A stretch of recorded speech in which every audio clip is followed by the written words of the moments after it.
Parce que tu n'as pas été enseigné dessus. Donc, tu ne sais pas comment les résoudre. Tu ne sais pas comment les confronter. Parce que tu les rencontres et puis tu ne sais pas ce qu'il faut faire pour les résoudre. Euh, c'est pour ça qu'il faut être enseigné. L'enseignement capacite. Euh, la sagesse ne vient pas avec le temps, comme certaines personnes pourraient le croire. Il y a des gens qui pensent qu'on devient sage avec le temps. Ce n'est pas vrai. Ce n'est écrit nulle part. Et ce n'est même pas vrai. On devient sage quand on apprend, quand on se forme, quand on s'améliore, quand on se développe. Hmm. Si tu finis tes études et que tu ne te formes pas parce que tu as fini tes études, tu as ton diplôme, tu trouves un travail et puis ça s'arrête là, tu as aussi décidé de t'arrêter à ce niveau-là. Tu peux avoir beaucoup d'expérience, mais l'expérience ne te sera utile que lorsque tu auras décidé intentionnellement d'apprendre de cette expérience-là. C'est-à-dire de te dire, qu'est-ce que je suis en train d'apprendre? Sinon, elles vont se répéter tout le temps. Tu vas commettre les mêmes erreurs, les mêmes problèmes. Tu vas vieillir, tu auras la barbe blanche, les cheveux blancs. Tu vas vieillir, vieillir, vieillir. Mais auras l'attitude, le comportement d'un jeune, d'un enfant. Parce que tu n'as pas été enseigné. Ou alors tu ne t'es pas auto-enseigné. Donc, c'est important que tu sois enseigné. Quand tu es enseigné et que tu comprends ce que tu es en train de recevoir comme enseignement, cela te transforme, ça te capacite. Ça te capacite. C'est-à-dire que ça te rend apte à faire certaines choses. Euh, mais comme nous sommes aujourd'hui là pour être enseignés sur la parole de Dieu, l'enseignant, ce n'est pas un homme, c'est le Saint-Esprit. Nous avons besoin d'être enseignés par Dieu. C'est-à-dire que c'est Dieu qui vient et qui nous parle au travers de quelqu'un. Ce ne sont pas des enseignements, des doctrines et des vérités que quelqu'un s'est assis et puis il a décidé que voilà, je vais enseigner. Comme il y a les vérités de Confucius, les vérités de Bouddha, les vérités de ceci, les vérités de cela.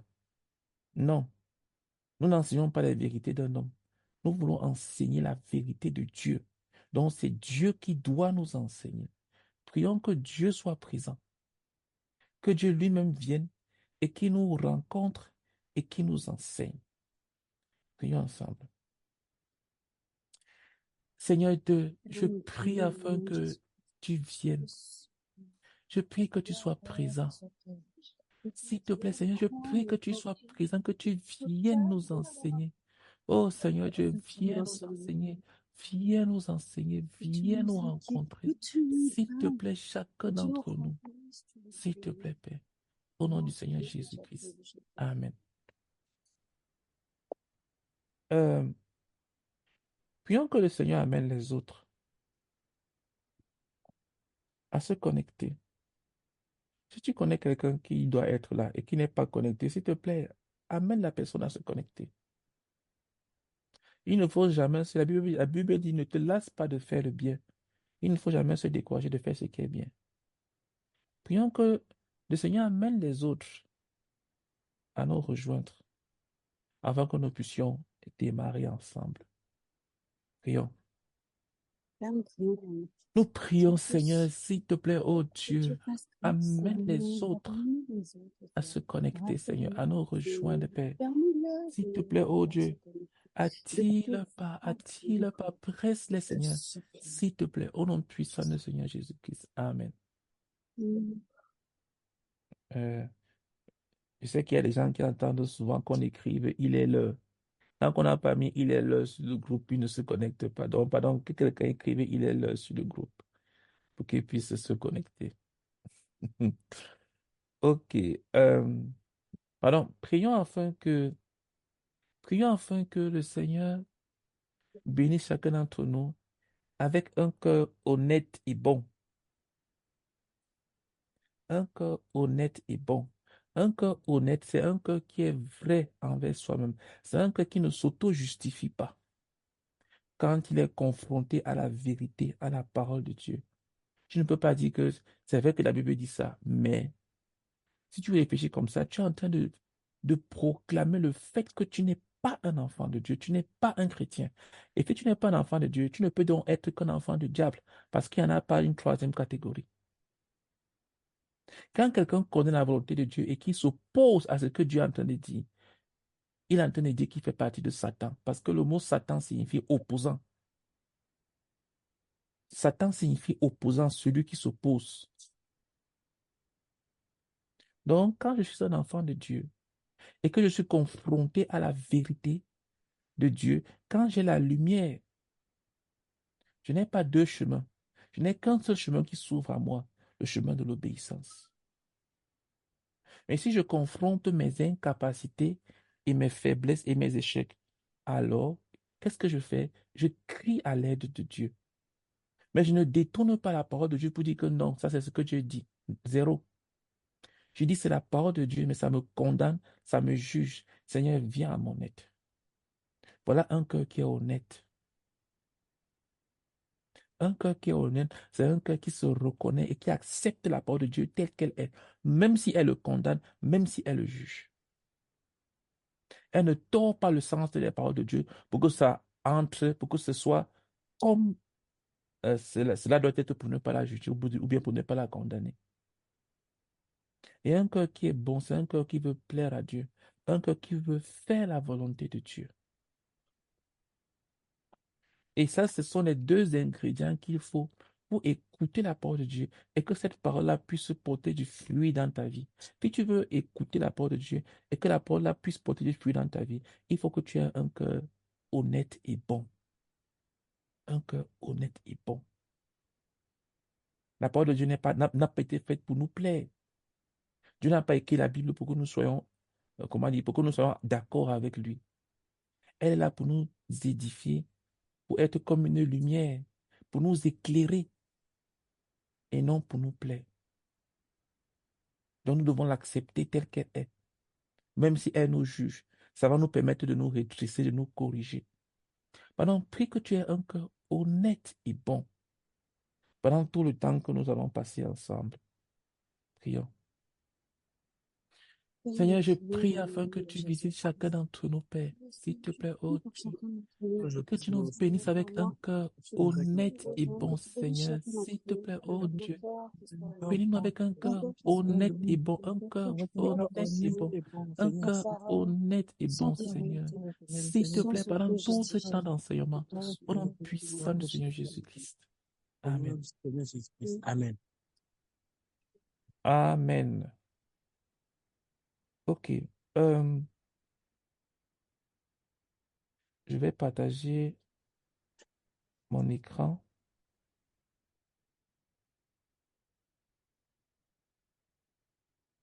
Partager.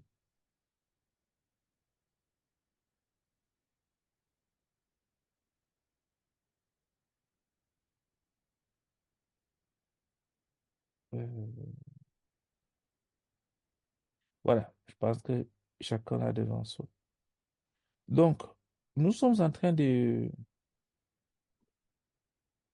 nous sommes en train de lire le livre,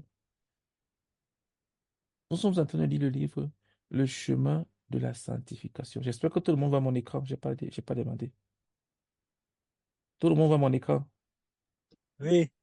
OK, Oui. merci. Nous sommes en train de lire le livre Le chemin de la sanctification. L'objectif de ce livre, c'est quoi?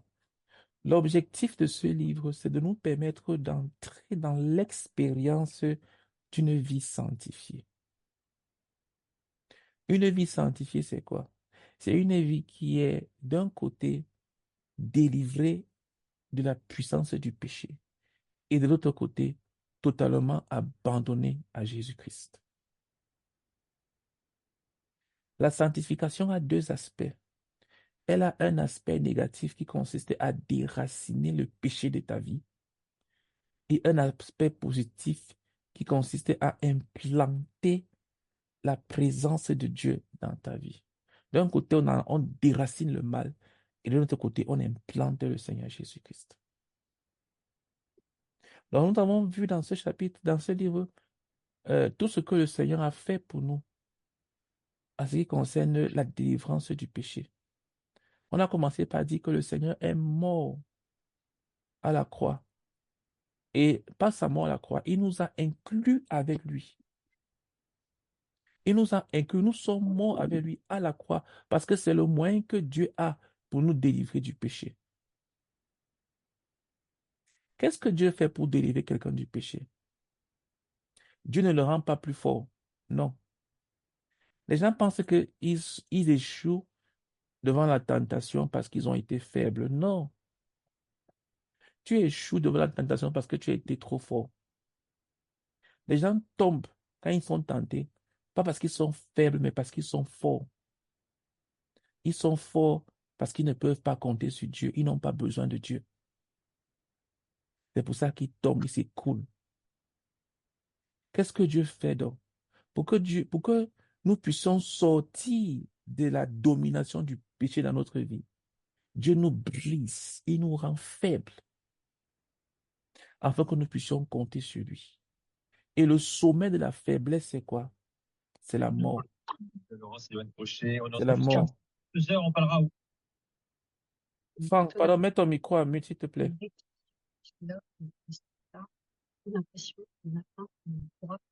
Franck, ton micro à mute. Un titre scolaire, interrogation. Ok. Donc, Il soit fort, il ne comprend pas. Tu mets son micro à mute. Merci. Donc, qu'est-ce que Dieu fait? Il nous rend faibles. Et le sommet de la faiblesse, c'est la mort. Dans le sens que un homme qui est mort, il est total. Il n'y a pas plus faible que quelqu'un comme ça. Et c'est dans cette situation-là que Dieu maintenant vient. Et il devient notre vie. Christ devient notre vie parce que nous sommes morts. Et ça, c'est la résurrection. Donc, d'un côté, Dieu nous a placés en Jésus-Christ à la croix. Et nous sommes morts là-bas. C'est quelle mort dont nous parlons à la croix? C'est la mort à nous-mêmes, à notre propre vie, à notre moi, à nos ambitions personnelles, à nos propres désirs, à nos propres pensées. Toute cette vie d'indépendance-là a été clouée, crucifiée à la croix et enterrée dans le tombeau. Maintenant, Dieu nous place également en Jésus-Christ dans la résurrection. Lorsqu'on revient à la vie, on revient à la vie avec la vie de Jésus-Christ. Je précise que cet enseignement-ci, là, ça s'adresse à ceux qui ont reçu Jésus-Christ dans leur cœur comme leur Seigneur et Sauveur. Si tu n'as pas reçu Jésus-Christ dans ton cœur comme ton Seigneur et Sauveur, tu risques d'être frustré, de ne pas bien comprendre. Mais c'est bien que tu sois là, afin que tu sois frustré et que tu comprennes que tu as besoin de Jésus-Christ. L'enseignement que l'on m'a donné ce soir, c'est pour ceux-là qui ont reçu Jésus-Christ dans leur cœur. Mais malgré le fait qu'ils aient Jésus-Christ dans leur cœur, ils ne parviennent pas à vivre une vie victorieuse face au péché. Ils ont des problèmes, ils ont une crise dans leur vie de sanctification. C'est à eux que cet enseignement est destiné.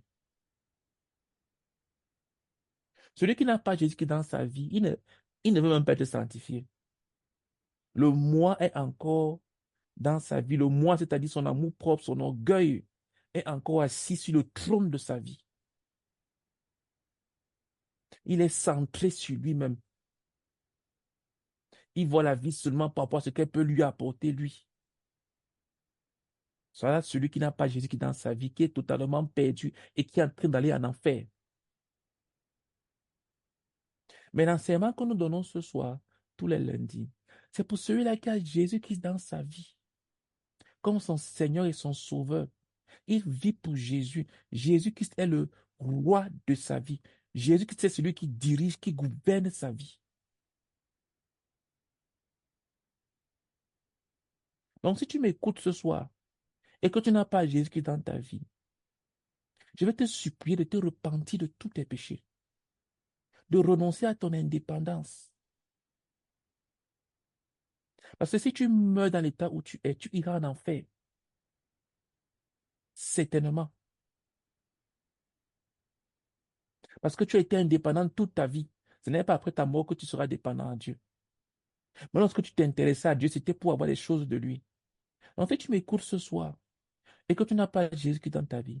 Repends-toi de tes péchés et accepte Jésus-Christ. Invite-le à venir dans ta vie pour s'asseoir sur le trône de ton cœur et donne-lui tout ton cœur en entier. Jésus-Christ n'entre pas dans le cœur des gens qui sont partagés. Ils veulent Jésus, mais en même temps, ils veulent continuer à vivre leur vie de liberté, leur vie de péché, leur vie d'immoralité, leur vie de mensonge, leur vie de cupidité. Un cœur comme ça n'a rien à voir à faire avec Jésus. Mais si dans ton cœur, tu veux le recevoir entièrement, alors tu peux le recevoir. Il suffit simplement que tu dis, Seigneur, je me repens de tous mes péchés et je t'accepte dans mon cœur. Il n'y a pas une formule magique. C'est juste un cœur simple et ouvert devant lui. Renoncer juste à une vie d'indépendance. Parce que l'indépendance vis-à-vis de Dieu, c'est la racine du péché. L'indépendance vis-à-vis de Dieu, c'est la racine du péché. Pourquoi est-ce que les gens commettent le péché? Parce qu'ils sont indépendants vis-à-vis de Dieu. Ils ont leur propre vie. Ils ont leur propre connaissance du bien et du mal. Donc l'enseignement que je suis en train de donner, quand nous allons écouter ce soir, c'est pour celui-là qui a renoncé à son indépendance vis-à-vis de Dieu, qui s'est repenti du péché dans sa vie et qui a ouvert son cœur à Jésus et qui a dit, Seigneur Jésus-Christ, me voici devant toi, je te donne tout mon cœur. Il a accepté Jésus-Christ. Cependant, il continue à avoir des difficultés dans sa marche quotidienne. Il est confronté à la tentation, il est confronté au péché, il tombe, il ne sait pas comment faire, sa vie spirituelle, il est frustré à cause du péché. Parce qu'un réel enfant de Dieu ne peut pas se réjouir du péché dans sa vie. Si tu te réjouis du péché, si tu prends plaisir à un quelconque péché dans ta vie, tu n'es pas un enfant de Dieu. Tu es un enfant de Lucifer, du diable. Et tu dois te repentir. Mais si tu es frustré à cause de quelconque péché dans ta vie, tu sais que non, ce n'est pas normal que c'est là, malgré le fait que je n'arrive pas à m'en séparer, mais c'est quand même là. Et tu es frustré. Alors, cet enseignement-ci est pour toi. C'est pour ça que nous sommes là tous les lundis. Et nous avons dit que qu'est-ce que Dieu fait?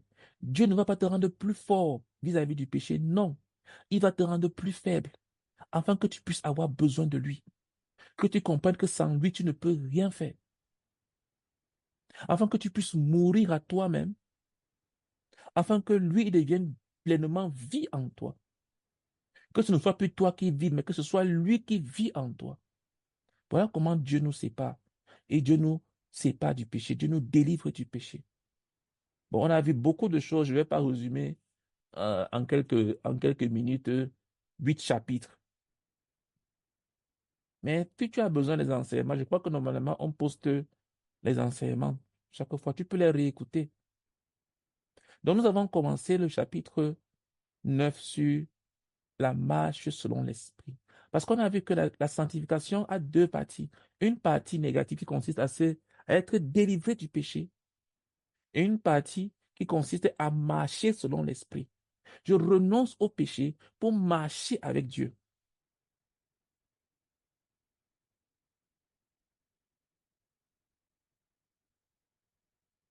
Je renonce au péché pour marcher avec Dieu.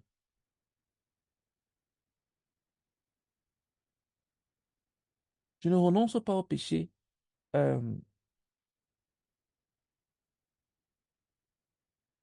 pour être indépendant. Il y a des gens qui veulent être délivrés du péché à cause de la honte que cela amène dans leur vie. Si on enlève la honte et les conséquences, ils continueraient librement dans ce péché-là. Non. Nous sommes séparés du péché pour nous donner totalement, pour marcher pleinement avec Jésus-Christ,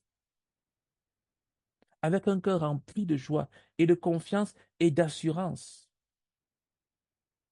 C'est pour ça que nous sommes pleinement séparés du péché. Marcher selon l'esprit. Parce que si toi qui m'écoutes, tu veux avoir une vie chrétienne pertinente, vraie, tu dois te séparer du péché. Ce n'est pas tout. Pourquoi? Pour pouvoir te donner pleinement à Dieu en marchant selon l'esprit. En marchant selon l'esprit. Nous avons commencé cela la semaine passée. Et nous avons dit que la marche selon l'esprit consiste à obéir à Jésus-Christ, au Seigneur Jésus. Tu ne peux pas connaître une délivrance du péché. Tu ne peux pas connaître une sanctification si tu vis dans la désobéissance vis-à-vis de Dieu. Ça ne marche pas. Les deux vont ensemble. D'un côté, je suis délivré. De l'autre côté, je marche avec Jésus-Christ. Pourquoi est-ce que les gens ne sont pas délivrés du péché? Parce qu'ils ne se sont pas abandonnés à Dieu. Ils ne se sont pas engagés sur le chemin de l'obéissance à Jésus-Christ. Ils sont encore leur propre patron. Ils sont encore leur propre maître. C'est pour cela qu'ils ne peuvent pas être délivrés du péché. C'est pour cela que le péché a toujours autant d'autorité dans leur vie. Et quand le péché est dans ta vie, elle va te détruire. Elle va détruire ta vie.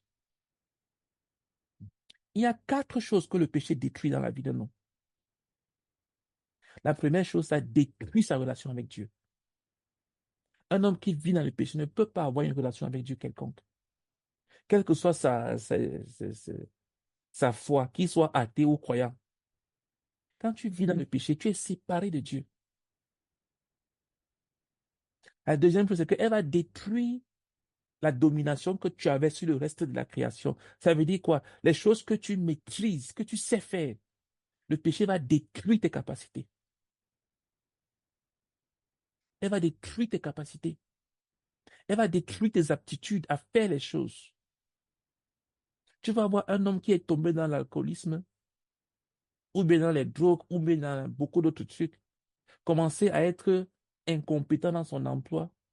Commencer à être incompétent dans ses études. Commencer à être incompétent dans son foyer, dans sa famille, en tant que mari, en tant que père, ou même en tant qu'enfant. Le péché détruit les aptitudes. La troisième chose, elle va détruire ton environnement. Quand le péché est dans ta vie, elle détruit là où tu passes. Tu vas commencer à avoir un environnement nocif autour de toi. Tout ce que tu touches aura la marque du péché. Vous allez voir des familles qui sont brisées, une carrière brisée, des études brisées, des fiançailles cassées, rompues, des relations. Tu avais des amitiés issues de longue date. Tu as des amis, des amitiés de longues années, cassées, brisées, un mariage brisé, le péché. Et la chose finale qu'elle va faire, c'est qu'elle va te réduire à poussière. Elle va te rendre méprisable. Le péché rend méprisable. Elle te ramène à l'état de poussière. Donc, quand tu refuses de t'engager sur le chemin de l'obéissance totale et complète à Jésus-Christ, tu as accepté la présence du péché dans ta vie. Les deux vont ensemble. Les deux vont ensemble.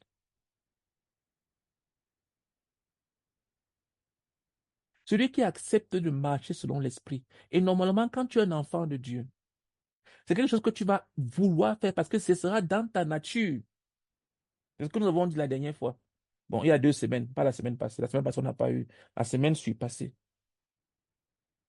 Un enfant de Dieu veut naturellement plaire à Dieu. Parce que c'est dans sa nature, c'est comme ça qu'il est. C'est comme si je te disais que un être humain va naturellement marcher sur ses deux pieds. Il peut avoir des maladies, des problèmes, ainsi de suite. Mais on s'attend, quand un enfant naît, à ce qu'un jour, il se trouve à marcher sur ses deux pieds. On pourrait le voir coucher, on pourrait le voir ramper, on pourrait le voir faire beaucoup de choses. Mais on s'attend à ce que, normalement, il marche sur ses deux pieds. Donc, un enfant de Dieu peut avoir beaucoup de problèmes, de difficultés. Il va bagarrer à gauche, à droite. Il aura un tempérament difficile. Il aura un caractère, ainsi de suite. Mais sa nature d'enfant de Dieu le conduit ou sur le chemin de l'obéissance à Dieu. Voilà sa destinée. C'est comme ça qu'il est constitué. C'est là où il s'en va. Si tu vois un adulte, un enfant de 7 ans, 8 ans, 10 ans, qui ne marche pas sur ses deux pieds, tu vas comprendre que non, il y a un problème. Il y a un problème. Pareillement, un enfant de Dieu, après un certain temps, on s'attend à ce qu'il ait appris la marche selon l'esprit. Parce que c'est ça sa destinée. Il ait appris l'obéissance. Parce que c'est à ça qu'il a été appelé. S'il est là depuis 10 ans, 15 ans dans la foi chrétienne, mais il ne sait même pas ce que c'est que marcher avec Dieu, obéir, il a un problème. Le chemin de la marche selon l'esprit rend donc puissamment la personne qui est la plus faible. Pourquoi? Parce que Christ vient en toi et c'est lui qui accomplit cela. Est-ce que nous avons vu la dernière fois? Nous avons dit que la vie chrétienne, et je le répète, la vie chrétienne, ce n'est pas un ensemble de commandements à respecter. Beaucoup de gens considèrent la vie chrétienne comme étant une religion où on doit respecter A, respecter B, respecter C. Alors, ça veut dire qu'on est un bon chrétien. Quand je me couche le soir, je m'évalue, j'ai respecté A, j'ai respecté B, j'ai respecté C. Non, ça, c'est pas du christianisme. Ça, c'est la religion. Ça, ce sont des religieux qui pensent comme ça. Ils pensent qu'on est chrétien parce que on obéit à des choses. Non. Dis-moi un peu, est-ce que tu es un être humain parce que tu obéis à des choses? Est-ce que tu peux dire que je suis un être humain parce que je respecte la loi? Est-ce que les oh là là ne sont pas des êtres humains? Je suis un être humain parce que je mange. Le jour où tu ne manges pas, tu n'es pas un être humain. La vie chrétienne, ce n'est pas un ensemble de règles et de lois à respecter. La vie chrétienne, c'est la vie de Jésus-Christ à l'intérieur de toi. Il y a quelqu'un qu'on appelle Jésus-Christ qui vit en toi. C'est ça qu'on appelle être un chrétien. Comme toi, il y a quelqu'un qu'on appelle Adam, la vie d'Adam qui est à l'intérieur de toi, qu'on appelle la vie adamique. C'est ça qu'on appelle l'homme, l'être humain.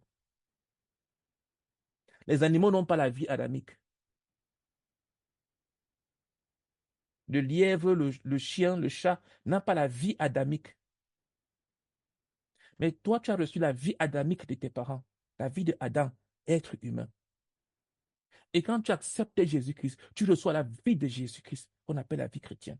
La vie de Christ. Chrétien vient de Christ. La vie de Christ en toi. C'est un don. Ce n'est pas quelque chose que tu fais. C'est quelque chose que tu as reçu. Donc, Christ vit en toi et c'est lui qui va te capaciter pour accomplir cela. C'est pour ça qu'on a dit que ce que nous sommes en train de dire, ça adresse aux enfants de Dieu. Hmm. Nous allons continuer aujourd'hui, parce qu'on n'avait pas terminé à cause du temps. Nous allons continuer aujourd'hui la lecture de la marche selon l'esprit. On s'est arrêté, je pense, là où j'ai colorié là. Marcher selon l'esprit. Je vais lire.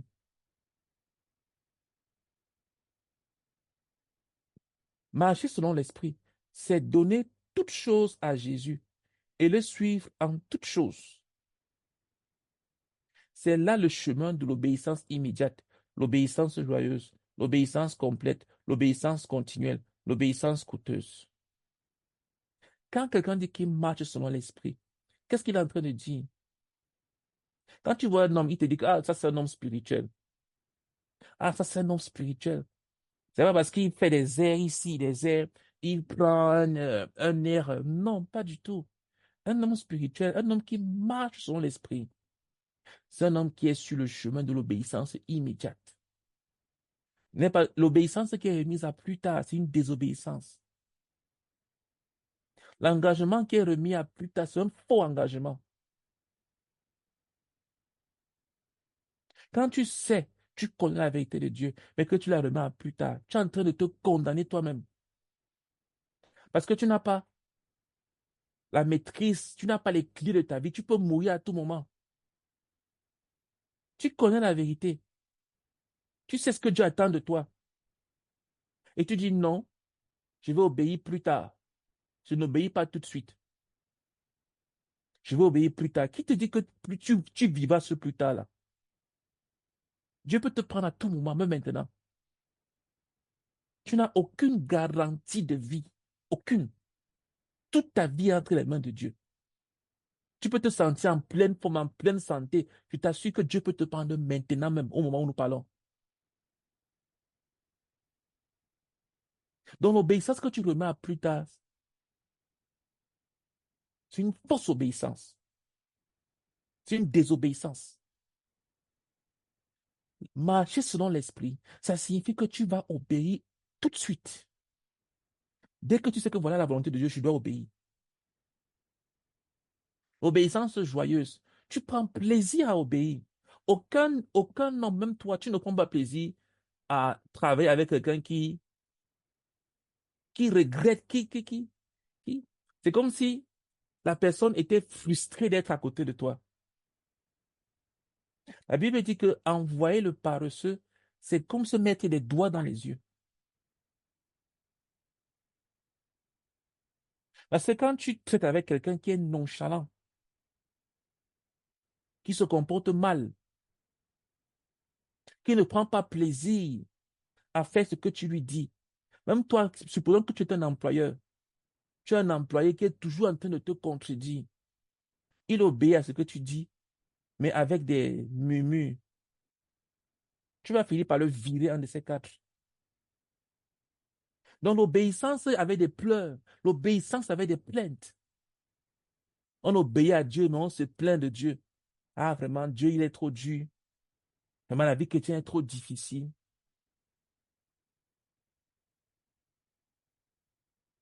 Ce n'est pas que ce que tu dis est faux ou est vrai.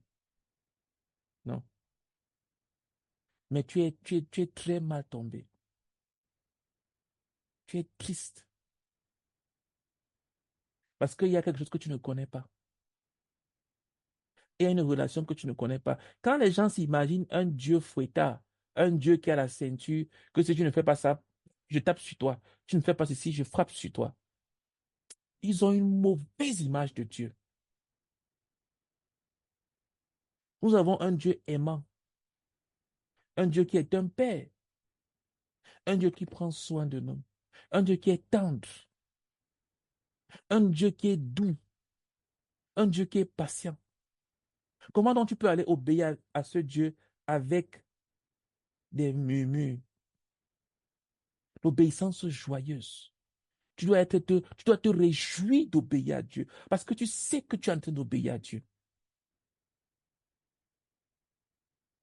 Hmm. L'obéissance doit être complète. N'obéis pas en partie. N'obéis pas seulement à ce qui te plaît. Quand tu dis que tu marches selon l'esprit, tu es en train de dire, j'obéis en totalité à ce que je connais. J'obéis en totalité à la parole que je connais, au message que j'ai reçu. Je n'obéis pas en partie. L'obéissance à moitié est une désobéissance. Ce que tu connais et que tu choisis d'obéir seulement à ce que tu acceptes, ce que tu n'acceptes pas, sache que tu as désobéi à tout. Soit tu obéis en totalité, soit tu rejettes totalement. Dieu déteste les gens qui sont tièdes. Soit tu es totalement froid, soit tu es totalement bouillant. Mais que les tièdes se retirent de sa présence. Donc, marcher selon l'esprit, c'est suivre le chemin d'une obéissance complète. Qu'est-ce que Dieu attend de moi? Je le fais dans la totalité. Que ça me plaise ou non. À partir du moment où je sais que c'est ce que Dieu veut, c'est final pour moi. C'est final pour moi. L'obéissance continuelle. Tu n'obéis pas seulement aujourd'hui. Tu obéis toujours. C'est un engagement à toujours obéir. Que je sois triste, que je sois content, que tout se passe bien dans ma vie ou pas. Il y a des gens ils suivent Dieu quand tout marche bien. Dès qu'ils ont des petites difficultés, Dieu doit attendre. Il faut d'abord que leurs problèmes personnels soient résolus. Déjà même que c'est la faute de Dieu s'ils ont des problèmes. Ah, c'est moi. Si seulement j'avais un emploi. Si j'avais un emploi, c'est que j'allais servir Dieu jusqu'à... Écoute, si tu fais le marchandage avec Dieu, tu ne connais pas le Dieu de la Bible. Tu ne le connais pas. On ne marchande pas avec lui. On ne lui fait aucun chantage. On ne lui dit pas, donne-moi ceci. Puis tu veux que je te donne ça. Ce n'est pas le Dieu de la Bible. Tu ne connais pas avec qui tu traites. Si tu veux que je te serve, il faut d'abord que je sois heureux, que tous mes problèmes soient résolus. J'ai besoin d'argent et on me demande de lire ma Bible. Lire quelle Bible alors que j'ai besoin d'argent, alors que j'ai faim. J'ai mes examens à l'école et on me demande de lire ma Bible. Pourquoi je dois lire la Bible? Ne lis pas la Bible. Va faire tes examens ou bien va chercher l'argent. Mais sache que quand tu auras besoin de ce Dieu-là, il va te traiter comme ça. Parce qu'il a dit que celui qui va le régner devant les hommes, lui aussi va le régner devant son Père. Quand tu t'engages à obéir à Dieu, à marcher selon l'esprit, tu dois toujours obéir, quel que soit ton état d'esprit. Il y a des gens qui disent parfois, je ne sens pas Dieu. Je ne sens plus la présence de Dieu, comme si Dieu avait une odeur. S'il te plaît, dis-moi, quand tu sentais Dieu, il sentait comment? Quelle était l'odeur de Dieu? Quelle est l'odeur de Dieu? Dieu sent comment? Pour que maintenant tu dises que tu ne le sens plus. Dieu n'est pas sensuel. Il faut que tu le sentes. Dieu, il est spirituel. C'est un esprit. Les esprits n'ont pas d'odeur. Je ne sens plus Dieu. Je ne sens plus Dieu dans ma vie. Je ne sens plus, je ne sens plus. Dieu, il sent comment? Pour que tu veuilles le sentir. Ce que tu connais de la parole de Dieu, ce que tu connais de la volonté de Dieu, obéis-y. Point final. Que tu sentes Dieu, que tu ne sentes pas Dieu. Quand tu connais la volonté de Dieu, obéis à la volonté de Dieu. C'est ça, marcher selon l'esprit. Que tu sois heureuse, que tu sois triste, que tu sois content, que tu sois en colère, que tu sois riche, que tu sois pauvre, quel que soit ton état émotionnel, ou ton état financier, ou ton état professionnel, ou ton état académique, s'il te plaît, quand tu sais ce que Dieu attend de toi en ce moment précis-là, obéis. Et obéis pleinement. Et obéis avec joie. Ne dis pas, ah, est-ce que je suis une machine? J'ai des émotions. Est-ce que Dieu ne sait pas que tu as des émotions quand il attend telle chose de toi? Il ne sait pas ça. Est-ce que ce n'est pas lui qui t'a donné ces émotions-là? Nous devons obéir à Dieu. Nous devons, à tout moment dans notre vie, être concentrés à lui plaire. Même lorsque nous avons échoué, nous devons continuer sur ce chemin. Tu dis, Seigneur, j'ai échoué aujourd'hui, mais demain est un autre jour. Je vais me réveiller. Je vais me relever. Seigneur, je suis triste aujourd'hui. Je n'ai pas fait tout ce qu'il fallait que je fasse pour toi. Tout ce qu'il fallait que tout ce que tu attendais de moi, je ne l'ai pas fait.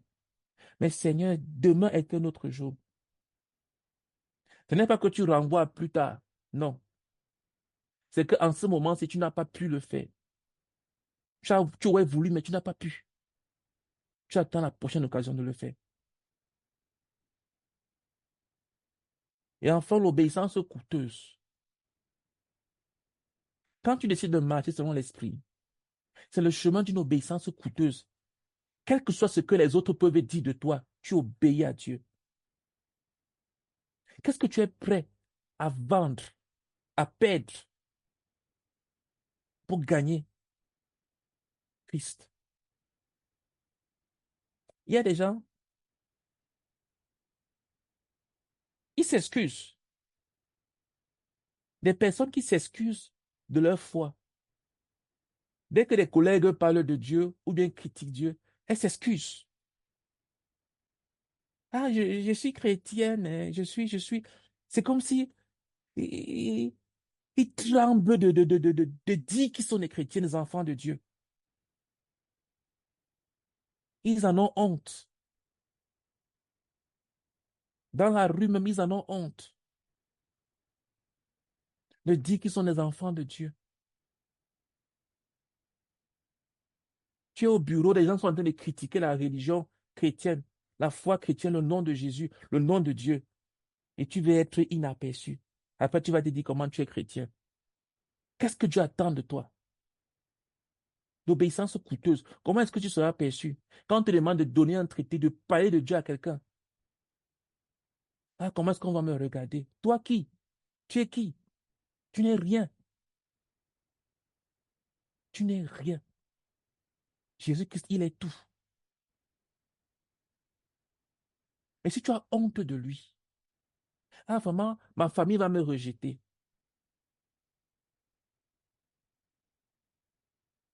S'il te plaît, qu'est-ce que tu peux mettre sur la balance avec Jésus-Christ et qui soit plus lourd que lui? Une obéissance coûteuse que jamais personne n'ose avoir ne serait-ce que la pensée de négocier dans ton cœur avec ton Jésus. Jamais. Que tout le monde qui te connaisse sache que entre toi et Jésus, on ne peut pas mettre une plume, un seul poil. Il n'y a pas d'espace. Toi et Jésus, vous êtes un. Mais quand quelqu'un sait qu'il peut te manipuler, ça veut dire qu'il ne prend pas ta foi au sérieux. Quand quelqu'un sait qu'il peut te faire chanter, tu es au bureau, tu travailles, on vient te proposer des choses et tu t'excuses. Tu dis, en fait, je n'ai pas la liberté de faire ça. En fait, je ne me sens pas à l'aise à faire ça. Pourquoi tu ne dis pas que tu, en tant qu'un enfant de Dieu, tu ne fais pas ce genre de choses? Pourquoi tu ne mets pas ta foi en avant? Pourquoi tu t'excuses? Parce que c'est un patron? Parce que c'est un ami qui t'intimide, un collègue, je ne sais pas qui, un camarade? Pourquoi tu t'excuses? Quand tu décides de marcher selon l'esprit, tu dois savoir que tu as pris le chemin d'une obéissance coûteuse qui ne négocie en rien du tout. Tu ne négocies pas. Tu es prêt à tout perdre pourvu que tu sois en train d'obéir à ton Seigneur Jésus-Christ.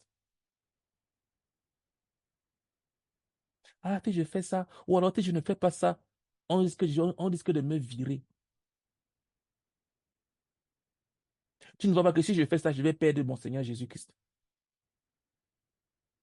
Il y a des choses que les gens ont fait, ils ont perdu Dieu.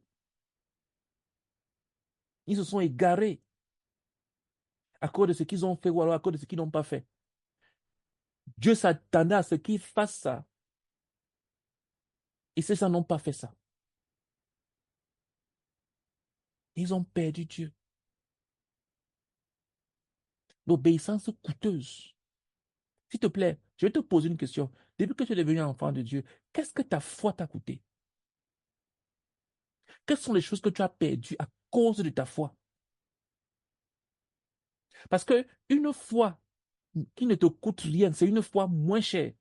La foi qui est gratuite, elle est zéro, elle est nulle, elle ne sert à rien du tout. Elle est de moins de pied, piètre. Qu'est-ce que ta foi t'a coûté? Tu dis que tu es chrétien, enfant de Dieu. Ça t'a coûté quoi? Jésus-Christ, ça lui a coûté toute sa vie.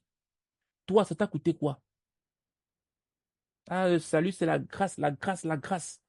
Écoute, une chose qui ne te coûte pas, tu vas la trouver moins chère. Et les moins chères, on n'en prend pas soin. Pourquoi est-ce qu'on est attaché à certaines choses? Parce qu'elles nous ont coûté. Ces choses-là nous ont coûté. Une femme qui accouche sera attachée à son bébé à cause des douleurs qu'elle a eues. Un homme qui a acheté une grande voiture ou bien qui s'est occupé de sa famille aura du mal à eux parce que sa famille lui a coûté.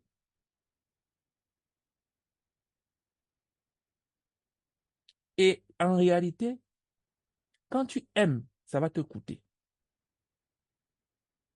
Si tu aimes quelque chose et que ton argent n'y va pas à l'intérieur, tu n'aimes pas cette chose-là, c'est faux. Ce que tu aimes, tu vas dépenser dessus. En argent ou en temps. Une chose est sûre, ça va te coûter quelque chose. Ce que tu n'aimes pas, ni ton argent, ni ton temps n'ira là-bas.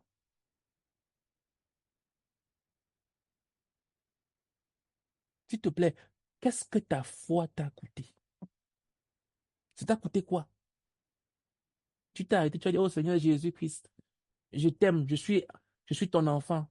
Et puis tu as commencé à dire, Alléluia, tu as perdu quoi? Tu souffres quoi? Tu as souffert quoi de ta vie chrétienne? Quoi? Je ne suis pas en train de dire que ton mauvais caractère t'a coûté quoi? Non. Les gens peuvent avoir un caractère euh, euh, euh, insolent, arrogant, méchant, et ils disent que c'est la persécution parce qu'ils sont enfants de Dieu. C'est faux. Tu insultes, tu te comportes mal, tu es infidèle, tu es paresseux. On te chasse de ton emploi à cause de ta paresse. Tu peux pas dire que c'est parce que tu es chrétien. C'est faux.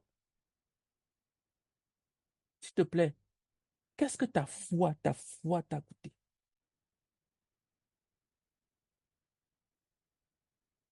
Qu'est-ce que ton obéissance à Jésus-Christ t'a coûté?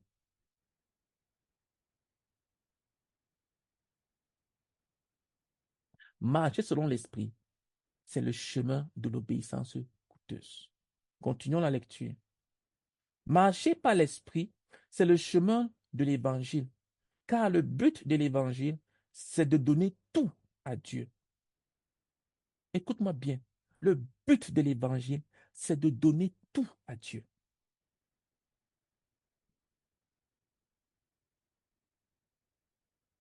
C'est de donner tout à Dieu. Examine ta vie. Quelle est cette chose dans ta vie que tu n'as pas encore donnée à Dieu? C'est-à-dire que Dieu n'a pas l'autorité dessus. Dieu peut parler sur tout, mais ça, il ne doit pas dire un mot dessus. Ça t'appartient encore. Et ce sera ça qui sera la source de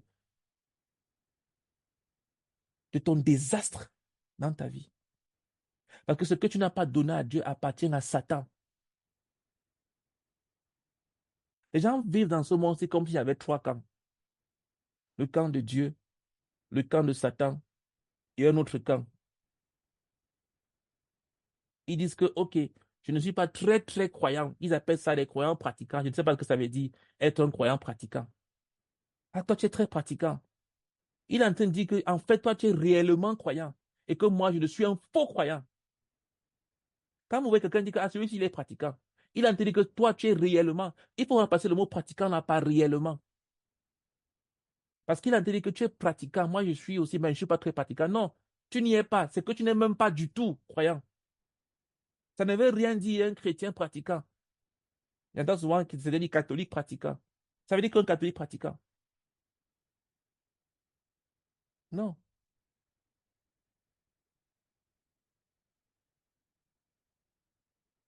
L'évangile, c'est donner tout à Dieu. L'obéissance totale.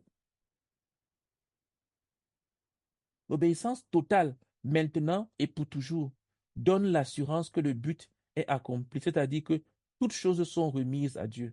Quand tu marches avec Dieu, quand tu lui donnes ton tout, il y a une assurance qui naît à l'intérieur de toi.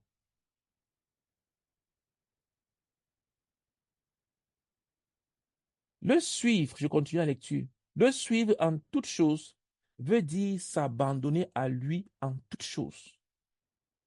Comme nous l'avons déjà dit, cela commence par une crise, mais continue jour après jour, d'une façon croissante, pendant que les exigences de Dieu, même les plus petites, sont obéies. Ça veut dire quoi? Ça veut dire que tu commences par quelque chose qui te met mal à l'aise à l'intérieur de toi. C'est comme si tu es juste troublé, gêné. C'est ça qu'on appelle crise. Tu es dérangé intérieurement. Tu sens qu'il y a un truc que Dieu attend de toi. Et tu sais ce que c'est. Mais tu n'as plus, tant que tu ne fais pas, tu n'as pas la paix.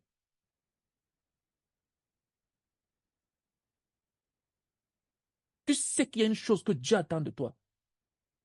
Et tu la connais, cette chose-là. La crise, c'est quoi? C'est que tu perds la paix jusqu'à ce que tu accomplisses cette chose. Jusqu'à ce que tu l'aies fait. Dieu veut que tu pardonnes à ton épouse, à ta femme, à tes enfants, à ton ami, à cette personne-là qui t'a blessé. Tu luttes, tu luttes, tu luttes, tu luttes, tu renvoies plus tard, tu trouves des excuses. Mais l'Esprit de Dieu tient bon.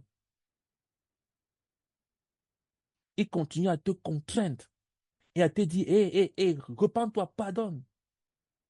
Tu cherches des excuses. La crise. Après, tu dis, oui, Seigneur, il faut que ma vie soit correcte envers toi. Après, tu avances. Et puis, te montre encore une autre chose. Tu obéis, tu avances. Une autre chose encore, tu obéis et tu avances. C'est comme ça la crise. Tu t'abandonnes à lui, tu lui fais confiance. Dès qu'il te montre ça dans ta vie, tu obéis, tu avances. Marcher par l'esprit met fin au désir de la chair. Plusieurs enfants de Dieu fixent leurs yeux sur les désirs et les activités de la chair en eux et se demandent comment ils pourront mettre fin à ces activités pour commencer à marcher selon l'esprit. Ils ne réussiront jamais de cette façon, car plus ils regarderont à leur faiblesse, plus ils se retrouveront en train de désirer ce qu'ils voulaient fuir, et bientôt ils se retrouveront dans un piège.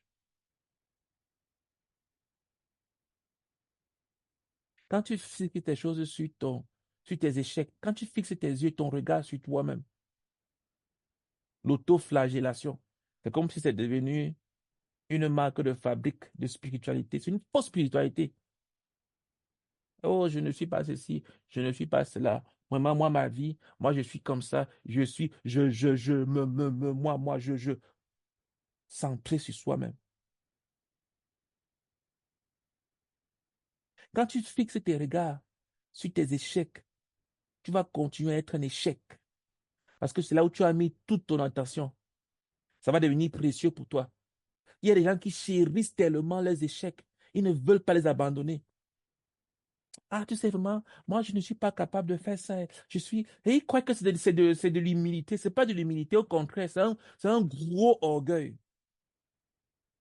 Il y a un genre d'orgueil là qui consiste à chercher à ne pas attirer l'attention sur soi en, en faisant semblant de vouloir passer inaperçu. Quelqu'un arrive, il s'assoit au fond, il s'assoit derrière, parce qu'il s'est dit que s'il s'assoit devant, tout le monde va le voir. Que tu es qui pour qu'on te voie? Parce que tu te crois qui? Être qui? Ah non, non, moi je ne voulais pas déranger. C'est pour ça que je suis mensonge.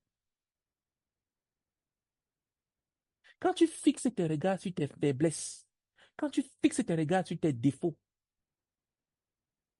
tu vas les protéger, tu vas les préserver et puis tu vas les reproduire, tu vas les répéter.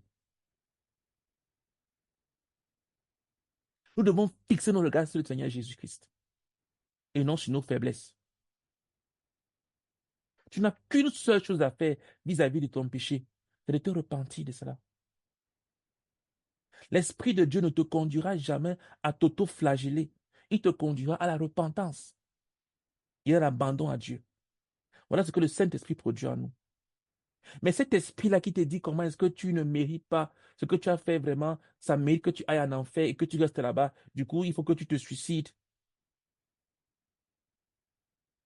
que tu as gâché ta vie. Quelle vie? C'est ta vie? Ta vie t'appartient.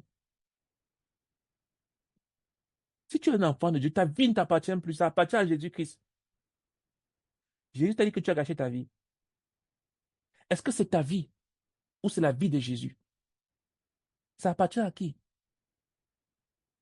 Bien entendu, si tu es un non-croyant, si tu ne crois pas en Jésus-Christ, Même si tu es l'homme le plus riche du monde, ta vie est gâchée. Parce que sans Jésus-Christ, tu n'es rien. Avec tout ton argent, tu n'es rien du tout. Tu es misérable.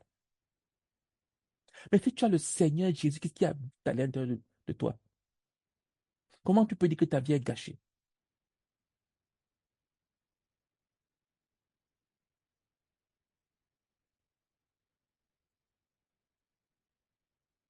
Hmm? Ce n'est pas en fixant tes regards sur les désirs de ta chair. Ah, vraiment, je suis quelqu'un que, lorsque je vois une femme comme ça, mon cœur, ou bien lorsque un homme me dit ceci, tu remplis ta tête, ta pensée, des choses comme ça. Comment est-ce que tu ne vas pas les reproduire? Il y a une loi qu'on appelle la loi de l'abondance. Ce que tu remplis, c'est-à-dire les pensées qui remplissent ta tête, vont finir dans tes actions. Les actions, avant de devenir des actions, étaient d'abord des pensées. La Bible dit que c'est l'abondance du cœur que la bouche parle. Et qu'un homme bon tire de bonnes choses de son bon trésor, mais un homme méchant tire de mauvaises choses de son mauvais trésor. Ça veut dire que c'est ce que tu emmagasines en toi qui va finir par sortir. Quand tu passes ta vie, ton temps, ta journée à emmagasiner des choses négatives sur toi, qu'est-ce que tu veux que de bien en sorte? Non. S'il te plaît, fais-toi des programmes d'abondance spirituelle. Nourris-toi, nourris ta pensée.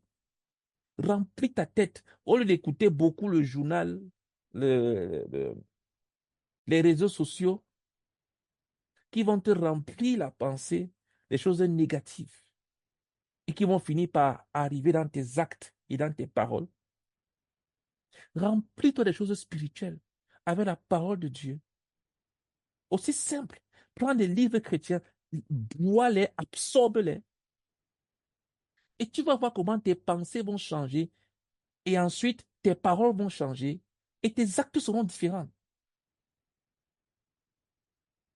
Mais si tu continues à te ressasser tes échecs, tes erreurs, comment est-ce que tu es ceci, ça ne te rend pas spirituel. On continue. L'apôtre dit, marchez selon l'esprit et vous n'accomplirez pas les désirs de la chair. Galates chapitre 5, verset 16. Pendant que le croyant marche selon l'esprit, la marche selon l'esprit l'absorbera tellement qu'il n'y aura pas de temps pour les désirs de la chair. Il n'y aura pas de temps. Dans un sens, la réponse à la chair, c'est être totalement préoccupé par les désirs du Saint-Esprit. Tu remplis ta tête avec les choses de Dieu. Écoute, comme je l'ai dit, je le répète une fois de plus. On ne croise pas les poings vis-à-vis du péché. Tu ne peux pas lutter contre le péché. Quand tu remarques que cette chose-là est un péché dans ma vie, tu n'as qu'une seule chose à faire, c'est de te détourner. Ne reste pas là pour dire que non, je vais résister. Tu croises les poings. Tu vas lamentablement échouer. Tôt ou tard, tu pourras réussir en un certain moment. Mais le péché est une loi et elle va s'appliquer sur toi.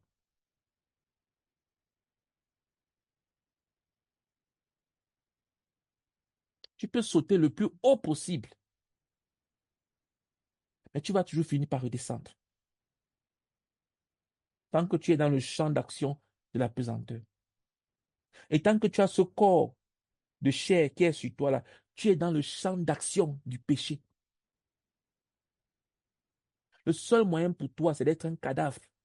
Mais tant que tu es vivant avec ce corps qui est sur toi là, tu te trouves dans le champ d'action de la pesanteur du péché. Tu ne peux pas le vaincre en croisant les poings. Tu ne peux pas. Prends toutes tes résolutions. Ça ne va pas durer. Tu n'as qu'une seule chose à faire. Regarder à Jésus-Christ et remplis ton cœur du Saint-Esprit, des choses du Saint-Esprit. Remplis ta tête, tes pensées Quand tu es au boulot, tu causes avec des collègues, vous parlez de ceci, cela, il y a tel projet à faire, il y a ceci à faire, ainsi de suite. Trouve un moyen par la suite de te remplir de Dieu, avec la parole de Dieu, avec la lecture de la Bible, avec la lecture des livres chrétiens, avec le fait d'écouter un message, avec le fait de partager avec un enfant de Dieu, avec des moments de prière. Remplis ta pensée. C'est ça qui va te donner la force. Ce n'est pas en prenant des résolutions vis-à-vis du péché. Non. Donne ton attention aux bonnes choses et réduis ton attention des mauvaises choses. Supprime, si possible, toute ton attention des choses qui ne sont pas les choses de Dieu, autant que possible. Je dis autant que possible parce que quand tu es au bureau, c'est compliqué pour toi. Mais autant que possible. Je connaissais un professeur qui, avant de faire cours, avait l'habitude de prier d'abord à l'université, jusqu'à ce qu'on ne lui interdise. Il priait d'abord avant de faire cours. Alors que ses camarades de l'école, normalement, n'est pas un endroit. Il priait d'abord. S'il te plaît, autant que possible, donne davantage d'attention aux choses de Dieu. Et tu vas voir comment ta vie sera transformée. Au lieu d'être là à te ressasser ta vie, tes échecs. Je continue la lecture. Cette marche n'est pas passive, mais active. C'est en s'engageant et en coopérant avec Christ que le Saint-Esprit accomplit en nous la marche. Je m'engage de façon volontaire, de façon intelligente. Je ne dors pas, je me réveille, je constate que je suis en train de marcher selon l'Esprit. Non. À un moment donné de ma vie, je m'arrête et je dis stop, il faut que ça change. Je prends une décision de marcher avec Dieu, de m'engager avec lui.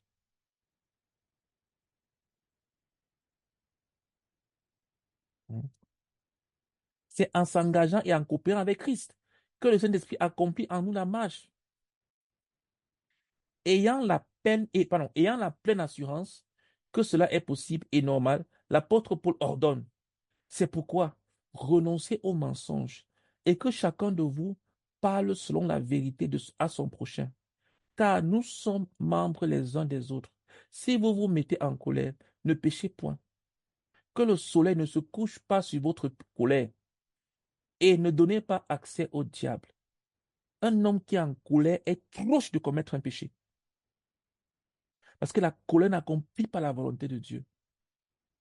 Quand on t'a blessé et que la colère commence à monter dans ton cœur, s'il te plaît, calme-toi.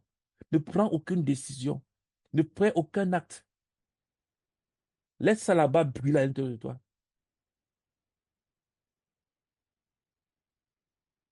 Si tu veux ce que tu veux faire, décide de faire ça quand la colère aura disparu de toi. Par exemple, moi qui ai des enfants, je m'efforce autant que possible de ne jamais punir mes enfants quand je suis en colère. De ne pas les corriger dans la colère. Je m'efforce. Je n'ai pas dit que c'est toujours le cas, mais je m'efforce. Et je m'efforce également de ne pas répondre, réagir souvent à certaines personnes lorsque je suis provoqué, à certains frères et sœurs. Je préfère ne pas répondre, je préfère ne pas réagir. Parce que si je réponds à ce moment-là, je vais dire des choses que après je pourrais regretter. C'est ça qui dit que ne donnez pas accès au diable. Quand un homme est en colère, lorsqu'on a réprimandé Judas à cause de ce que Marie de Béthanie avait fait, elle avait pris le vase d'albâtre, elle a oint la tête de Jésus. Et Judas s'est fâché contre elle. Il s'est mis à la réprimander. Elle a dit, pourquoi est-ce qu'elle gaspille comme ça la tête de Jésus qui sait quoi? Au lieu de vendre le parfum là, donner l'argent là aux pauvres. On prend ça, on donne ça, on met ça sur la tête de Jésus. Pourquoi? Et Jésus l'a dit de se taire. Jésus l'a réprimandé. La Bible dit que dès qu'il est sorti de là, il est parti voir les pharisiens. Pour leur dire que qu'est-ce que vous allez me donner pour que je le livre? Dès qu'il est sorti de là.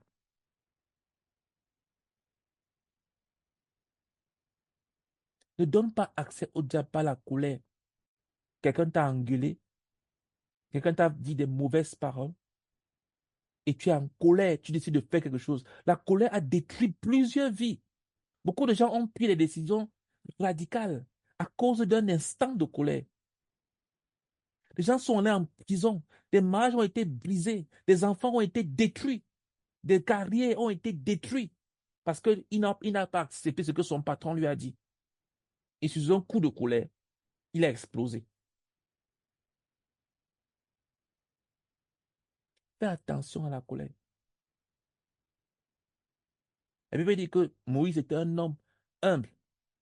Mais dans son humilité, là, il avait un problème profond avec la colère. Et finalement, ça l'a emporté. Fais attention à la colère.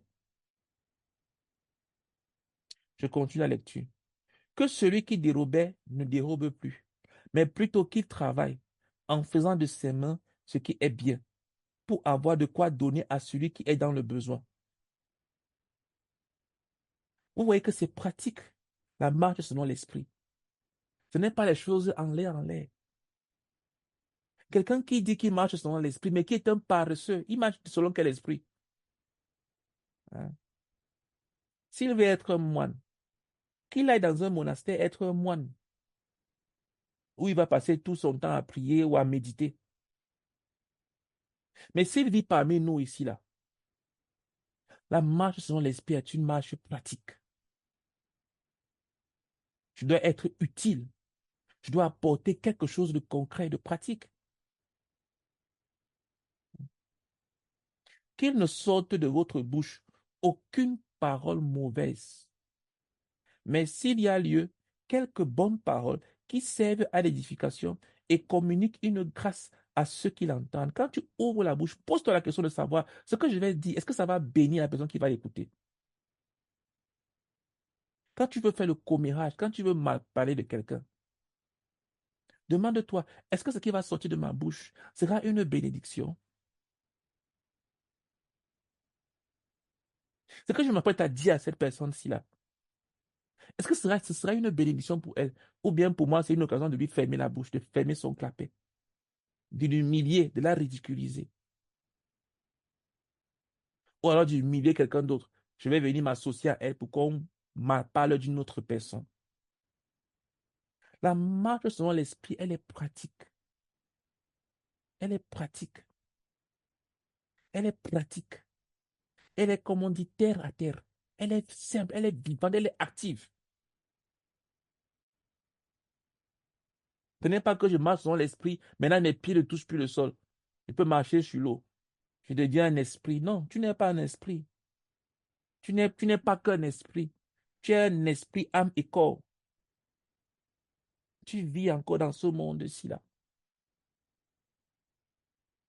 S'il te plaît, que ce qui sort de ta bouche, réfléchis pas deux fois. Est-ce que ça va apporter une bénédiction? Qu'est-ce que ça va produire dans les oreilles de ceux qui vont entendre? Sinon, tais-toi. Tu n'es pas obligé de parler. On a jamais entendu que l'homme est mort parce qu'il ne pouvait pas parler. Sinon, les sourds ne vivraient pas longtemps. N'attristez pas le Saint-Esprit de Dieu, par lequel vous avez été scellés pour le jour de la rédemption. Que toute amertume, s'il te plaît, écoute bien, l'amertume, l'amertume, l'amertume, l'amertume, tu es amer contre les gens. Un enfant de Dieu qui est amer, c'est horrible. Comment je peux avoir de l'amertume dans le cœur alors que le Saint-Esprit est là-bas à l'intérieur? Qu'est-ce qu'il voit à l'intérieur là-bas? Parce que je refuse de pardonner. Je refuse de pardonner. Après, je vais développer un cancer du sein. Parce que tellement l'amertume est remplie dans ma poitrine. Que toute animosité. J'ai des personnes que dès qu'on t'approche, c'est les problèmes. Ah non, celle-là, dès qu'elle est là, il y a des problèmes. Dès que sa présence, dès qu'elle arrive, les problèmes commencent. Une personne remplie d'animosité. Et tu dis que tu es un enfant de Dieu. Toute colère Les gens qui disent que non, non, ça c'est une sainte colère. Connerie. La Bible dit que toute colère, toute clameur, toute calomnie et toute espèce de méchanceté disparaissent du milieu de vous. Soyez bons les uns envers les autres, compatissants, vous pardonnant réciproquement, comme Dieu vous a pardonné en Christ. Éphésiens 4, versets 25 à 32. Tu vois que la marche selon l'esprit, elle est une marche, c'est une vie pratique. Dis-moi, dans tout ce qui est cité ici, là, qu'est-ce qui est difficile à faire? Ou alors, qu'est-ce qui est contraire à, à ce qu'un enfant de Dieu est censé faire? Ou alors, je ne sais pas, je cherche même les mots. Soyez bons les uns envers les autres. Où est le mal à être une bonne personne, à être généreuse, à pardonner, à être compatissant, à se dire que moi aussi, ça peut m'arriver. Quelqu'un a dit que soyez, euh, soyez patient envers ceux qui sont faibles. Soyez, non, il a dit soyez compatissant envers ceux qui sont faibles. Soyez patient ou respectueux envers ceux qui sont plus âgés. Soyez juste envers ceux qui sont comme vous. J'oublie seulement un peu la citation. Mais il y a des gens qui sont tellement durs envers les autres et très tendres envers eux-mêmes. Ils sont stricts envers autrui. Mais lorsqu'il s'agit d'eux, ils se pardonnent facilement.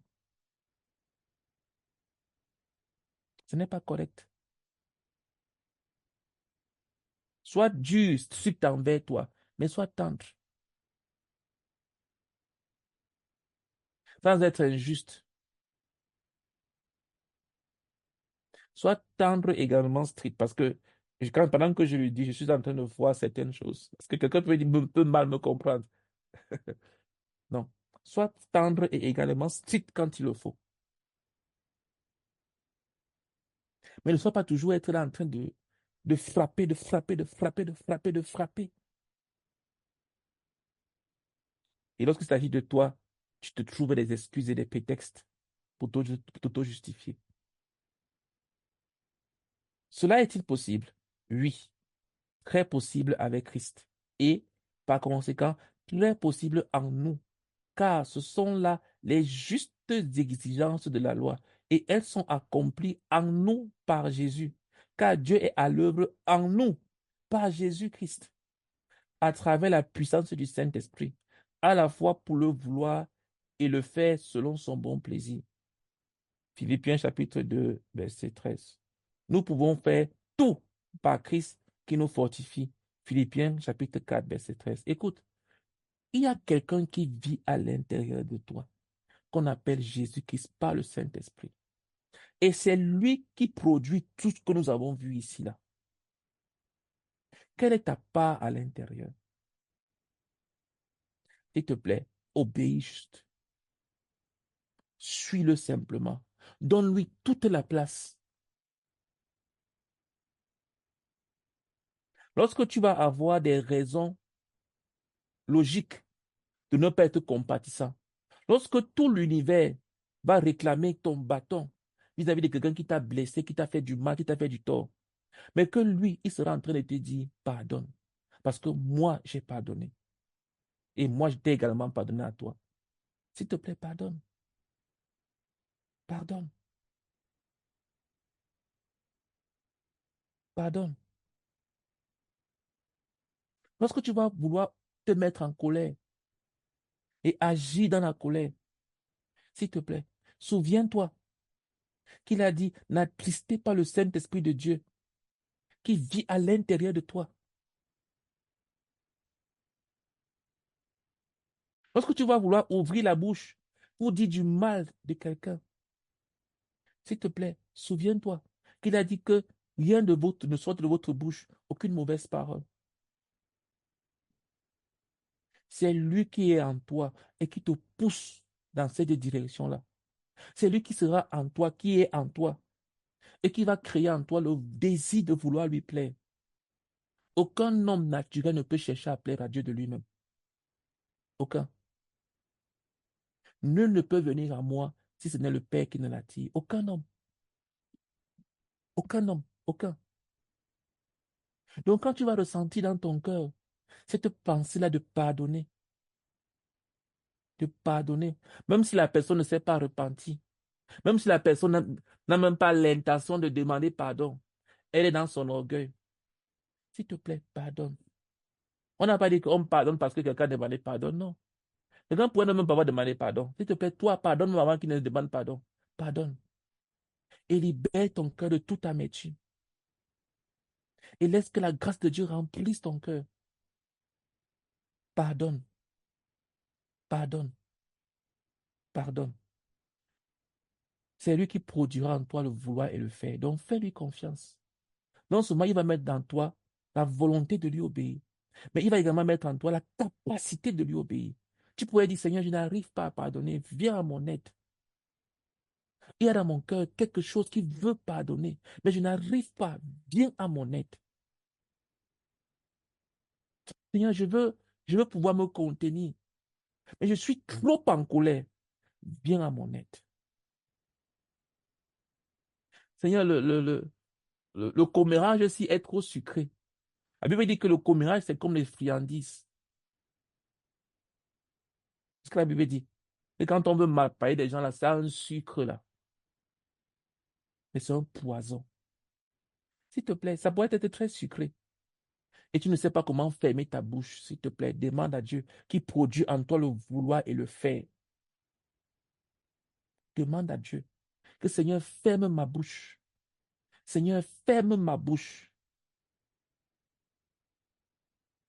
Dieu avait fermé la bouche d'Ézéchiel pendant un bon bout de temps. Il était incapable de parler. Dieu a fermé la bouche de Zacharie, le père de Jean-Baptiste. Pendant des mois, il était incapable de parler. Dieu peut fermer ta bouche pour qu'il ne sorte aucun commérage de ta bouche. Aucune parole mauvaise. Pas qu'il va te rendre mieux. Mais je vais dire qu'il peut te donner la capacité de te taire.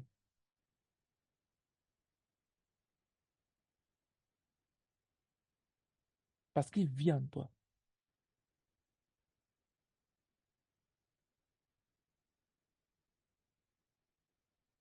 Ok, on ne va pas. Ok. La semaine prochaine, on va lire la vie du croyant, la vie surnaturelle. On va voir à quoi correspond la vie du croyant. Quand quelqu'un est un enfant de Dieu, quelle est la vie qui est attendue de lui?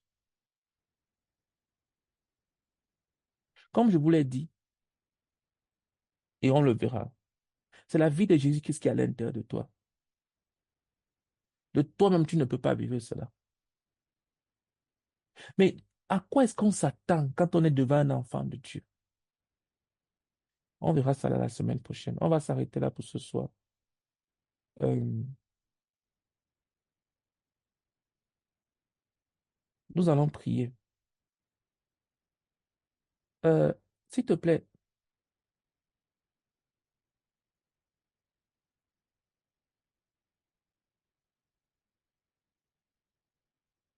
prie enfin que le Seigneur t'accorde de t'inscrire à l'école de l'obéissance à Dieu. Quand je dis école, ça veut dire que c'est quelque chose qui s'apprend.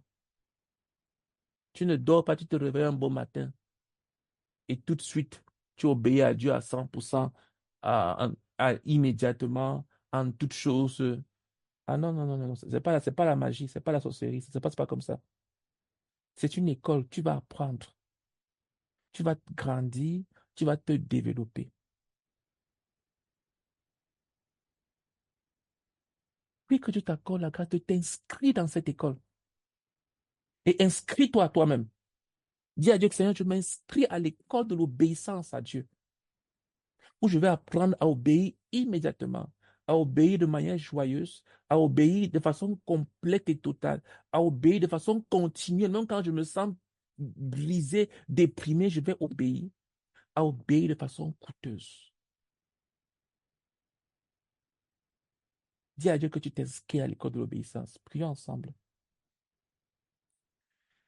Seigneur éternel, je prie Seigneur, je que tu prie, accordes à chacun d'entre nous, Seigneur Dieu Tout-Puissant, Éternel, de s'inscrire, Seigneur, à l'école de l'obéissance à Dieu, Seigneur. Seigneur, je prie, Seigneur, nous nous inscrivons dans cette école. L'obéissance Seigneur, à ta parole. je m'inscris à cette école Tu où je vais Seigneur, obéir, je vais je grandir dans prie pour mon l'obéissance à Dieu. Je je vais me prie pour mon développer dans l'obéissance à je Dieu. Je vais faire du progrès dans prie à dans l'école ma de relation d'obéissance avec toi, Seigneur. Seigneur, Oh, Père éternel, je m'inscris à cette prie. école. Et je prie que chacun d'entre nous s'inscrive à cette école. Nous Au nom de Jésus-Christ. nous Amen. de nous inscrire à l'école d'obéissance. Enseigne-nous, Seigneur, toi-même à obéir à Dieu. S'il te plaît. Au nom de Jésus-Christ. Amen. Amen. Un dernier de prière. Puis afin que le Seigneur t'accorde la grâce d'avoir une vie pratique spirituelle. Il a dit que c'est lui qui produit en toi le vouloir et le faire. On a lu en quoi marcher son esprit pratiquement consiste. Tu peux aller retrouver ça dans Éphésiens chapitre 4, 25 à 32. Quand on dit que tu marches son esprit, c'est ça. Puis pour que Dieu t'accorde la grâce d'avoir une vie pratique spirituelle. Quand il dit pratique, là, je suis en train de dire que ce n'est pas seulement lire la Bible. Parce qu'il y a qui pensent que quand ils ont lu 50 chapitres de la Bible, ils sont très spirituels. C'est bien, va lire la Bible abondamment. C'est moi-même qui ai dit qu'il faut remplir sa pensée. Donc, je ne peux pas dire que c'est mauvais, c'est très bien. Mais s'il te plaît, si tu fais une ligne 50 chapitres de la Bible, et après ça, tu pas faire du commérage, tu pas avoir de l'amertume, tu pas crier sur les gens, tu te mets en colère, tu as l'animosité. Qu'est-ce que tu es parti faire dans la Bible? Pourquoi est-ce qu'elle a coulé sur toi comme sur les plumes, comme l'eau qui coule sur les plumes je sais pas moi, du canard? Elle ne t'a pas pénétré, elle n'est pas entrée en toi. C'est ce que j'appelle une vie spirituelle pratique. Puis tu peux passer 3 heures dans la prière, 4 dans la prière, et tu sors de là pour aller t'engueuler, insulter les gens. De quoi tu es parti faire quoi? C'est quel genre de... Ou bien si tu as passé ton temps à chanter les chansons de Dieu, tu as passé à louer, tu as chanté les cantiques, tu es à l'église, tu as dansé, tu as fait beaucoup de choses. Et puis tu sors, tu cries sur tout le monde, tu insultes les gens. Qu'est-ce que tu es parti faire quoi devant Dieu? Tu es parti faire quoi? Donc, quand on dit de marcher selon l'esprit, ce n'est pas seulement d'aller accomplir des choses spirituelles. Je lis beaucoup ma Bible, j'ai pris 50 heures de prière par jour, je médite 5 fois par jour, voilà, je jeûne 25 heures par jour. Non, nous avons lu en quoi ça consiste. Ne pas vivre au crochet des autres, ne pas exploiter les autres. Toi aussi, cherche à pouvoir donner aux autres en travaillant. Ne pas chercher à exploiter ton frère. Éviter la colère tout le temps, l'amertume, le pardon, être compatissant. Alors, prions pour que nous allions vivre une vie pratique parce que nous avons le Saint-Esprit en nous qui va produire cela. Allons coopérer avec Dieu et menons une vie, une marche selon l'Esprit pratique. Prions ensemble. Seigneur, nous prions, Seigneur, s'il te plaît, oh Dieu, visite chacun d'entre nous, Père Et éternel, Père, les gens accordent et nous prions. accorde-nous d'aller vivre une Seigneur, s'il vie te plaît, spirituelle accorde-moi, pratique, Seigneur, Seigneur. de vivre Une vie spirituelle pratique, une oh vie Seigneur, Père spirituelle éternel, pratique, une vie pratique, pratique, remplie par le pratique. Saint-Esprit. Oh Seigneur Dieu Tout-Puissant, s'il te plaît, oh, Seigneur, nous c'est prions, d'enseigner afin que tu dans accordes à Éphésiens chacun. 4, Seigneur, à partir du verset 25. Accorde à chacun d'entre nous d'aller marcher selon l'Esprit de façon pratique. Au nom de Jésus-Christ. Afin Amen. que tu nous le faire. Au nom du Seigneur Jésus-Christ. Amen. Amen. OK. Est-ce que quelqu'un a une question? J'espère que la semaine prochaine, on va pouvoir achever ce chapitre-ci et on commencera le chapitre 10 qui, normalement, est l'avant-dernier chapitre. Le livre, c'est un peu long, hein. OK. Il n'y a pas de question. Gloire à Dieu. Bénissons le Seigneur ensemble pour la présence de chacun d'entre nous et pour tout ce qu'il nous a enseigné. Prions que cela devienne vie à l'intérieur de nous. Et Pardon, pour j'ai que une Dieu- question. Mais Martine, pourquoi quand je pose des demandes, vous ne parlez pas directement?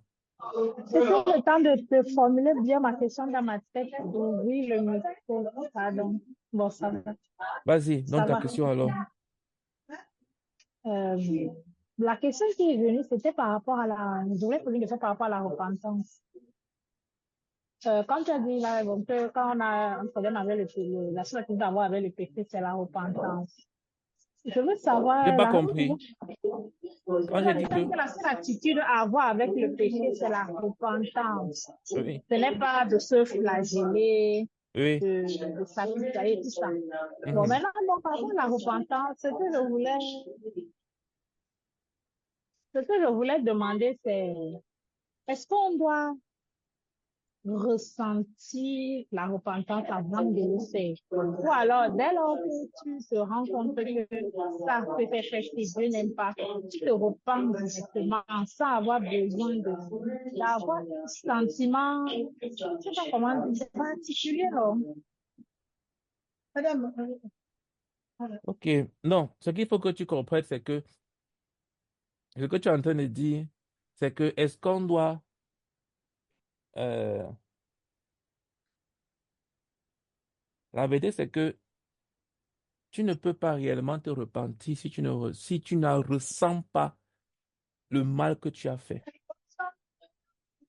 Si tu penses que ce repentir, c'est dire, Seigneur, je te demande pardon pour ce que j'ai fait. Je peux avoir une sauce ketchup mayonnaise là, s'il vous plaît, parce que tu es au resto. Ce n'est pas ça la repentance. Oh Seigneur, je te demande pardon. Et puis tu es sur ton téléphone. Tu continues à faire tes choses. Seigneur, je te demande pardon pour ça. Et puis tu continues. Ah non. Tu ne peux pas te repentir. Déjà, la repentance, c'est un don de Dieu. C'est-à-dire que c'est quelque chose que Dieu te donne. Dieu met dans ton cœur la douleur pour ce que tu as fait. Et pour que tu puisses réellement te repentir, il faut que tu puisses voir les choses vis-à-vis de Dieu. Le mal que tu as fait à Dieu. Tant que Dieu n'a pas ouvert tes yeux et que tu vois ce que tu as fait, ce que le péché a fait au cœur de Dieu, tu ne peux pas te repentir réellement. Parce que toute vraie repentance va te pousser à une action, pas derrière. Elle va te pousser vis-à-vis de Dieu. Je n'ai pas dit à une résolution. Ce sont les fausses repentances qui commencent par les résolutions. Parce que tu as vu les conséquences qui sont derrière. Tu as vu la honte qui est derrière. Seigneur, je te demande pardon. Je ne vais plus jamais faire. Tu te mets à pleurer. Oh Seigneur, je suis désolé. Les larmes de crocodile. Alors que tu n'as rien vu concernant Dieu. Tu finis de faire ça. À partir d'aujourd'hui, je m'engage. Je fais ceci. Ça ne veut rien dire. Ce n'est pas ça la repentance. Dans la repentance, tu as vu ce que ça fait au cœur de Dieu. Et tu commences à ressentir ce que ça fait dans le cœur de Dieu. C'est pour ça qu'on dit que c'est un don. C'est ce que Dieu met dans ton cœur. Quand tu as un cœur totalement engagé à lui plaire, quand ton cœur est froid vis-à-vis de Dieu, tu ne peux pas te repentir. Mais quand dans ton cœur, tu as fait une chose qui n'est pas correcte et que tu veux plaire à Dieu, tu seras brisé à l'intérieur. Tu auras mal. C'est comme si quand tu aimes un homme, tu aimes quelqu'un et tu vois que la personne a été blessée par ton comportement, tu es mal à l'aise. Hein? Quand tu aimes quelqu'un et tu sais que tu as déçu la personne, tu seras juste gêné, tu seras comme mal à l'aise. Jusqu'à ce que la personne te saute encore un autre sourire. Tu vas dire, ouf, elle m'a souri, donc ça veut dire que ça va. C'est comme ça dans la repentance vis-à-vis du péché. Tu es dérangé, tu es mal à l'aise. Tu ne pourras même pas prendre ton téléphone, commenter à pernoter dessus. Ou bien penser à tes choses. Non, pas du tout. Dans la repentance vis-à-vis du péché, tu seras mal à l'aise. Tu n'auras pas de paix. Pourquoi? Parce que tu sais que ta relation avec Dieu est coupée. Tu seras perturbé. Et tu vas chercher sa face pour dire, Seigneur, je te demande pardon. Ce que j'ai fait, j'ai mal fait. Ça, on n'a pas besoin de se demander si on doit ressentir ou pas. Je ne sais pas si répondre à ta question, Martine. Ou bien tu prends encore le temps pour réfléchir avant d'ouvrir ton micro pour me dire oui ou non. Gloire à Dieu. Oui, tu as répondu. Non, c'est que le temps d'aller prendre mon téléphone n'était pas dans ma main. Je suis en Ok, déplacement. d'accord. Merci. Ok. Euh, Bénissons le Seigneur ensemble pour ce moment de partage. J'espère que personne d'autre n'a une question. Je suis passé tout de suite. Est-ce que quelqu'un a encore une question? Non. Ok. Ah, Bénissons le, bénissons le Seigneur ensemble pour la grâce, tout ce qu'il nous a enseigné ce soir. Et prions que ce que nous avons reçu devienne vie à l'intérieur de nous. Que le diable ne vienne point voler cela, mais ce que tu as reçu ce soir, que cela devienne vie à l'intérieur de toi et porte du fruit en toi. Prions ensemble. Seigneur, nous Seigneur, je te te bénis, Seigneur, bénissons et nous te Seigneur, rendons merci parce grâce que tu nous fais le pour nom ce de que tu Seigneur nous qui as est enseigné ce soir, Seigneur. Seigneur, que tu Merci es grandement pour tout ce que Seigneur, tu nous as dit, Seigneur, que je ténébreux prie, Dieu. Seigneur, que tu nous Nous as prions que compris, cela Seigneur, devienne tout ce que nous vie avons à fait. l'intérieur de Fais-nous, nous. Seigneur. Oh Seigneur, que cela ne soit point De volé. Protégeons toute cela, Seigneur. veille, Prends le Seigneur, temps de de chacun tout ce d'entre que nous. nous avons fait, Merci à Seigneur, Oh tout femme ce que Seigneur, nous avons Jésus. reçu de toi, Seigneur. Seigneur, Seigneur, Je Seigneur, prie merci. t'accorder le nom. Amen. Amen. Donc, Ok. pour Merci. Jésus-Christ, Amen. Amen. Merci à tous. Passez une bonne soirée. Bonne soirée. Bonne soirée. Bye bye.